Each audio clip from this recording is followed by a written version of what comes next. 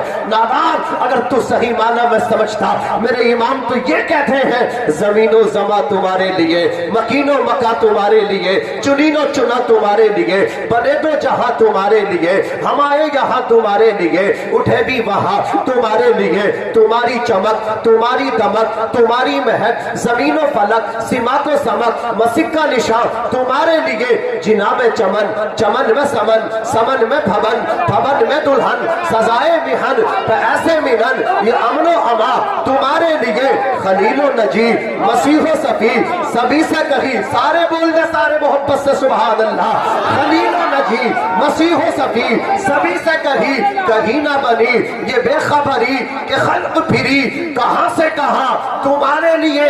اور اب میں آپ کو وظیفہ دے رہا ہوں مقطع کی شکل میں، جو میں اولادہ بیٹھا ہوں وہ اس اللہ اکبر شعر کو گنگنانے لگے، تنہائیوں میں وہ اس شعر کو پڑھا کرے۔ اللہ اکبر۔ پرسوں حضور منانی میاں کے ساتھ پروگرام میں شرکت ہوئی، میں نے تقریر کی، بعد میں حضور منانی میاں نے کہا کہ اس شعر کو پڑھا کرو۔ وہ کہتے میں موریشس گیا، وہاں جس کے گھر میں ٹھہرا بہت مالدار تھا، وہ رونے لگا، رو کر کے کہنے لگا حضور اس دولت کا کیا ہوگا، مرنے کے بعد یہ دولت کہاں جائے گی، میرا تو نام بھی نہیں چلے گا، دولت بہت ہے لیکن بے قرار رہتا ہوں، مضطرب رہتا ہوں، پریشان رہتا ہوں، میرے بعد یہ دولت استعمال کون کرے گا، حضور میرے یہاں اولاد نہیں ہے۔ اللہ اکبر کبیرہ۔ منانی میاں نے کہا، اللہ اکبر، نبیر اعلیٰ حضرت نے کہا کہ تم میرے دادا کا یہ شعر پڑھ لیا کرنا، ثواب چلے کہ باغ پھلے، وہ پھول کھلے کہ دل ہو بھلے، لیوا کے تلے سنا میں کھلے، رضا کی زبا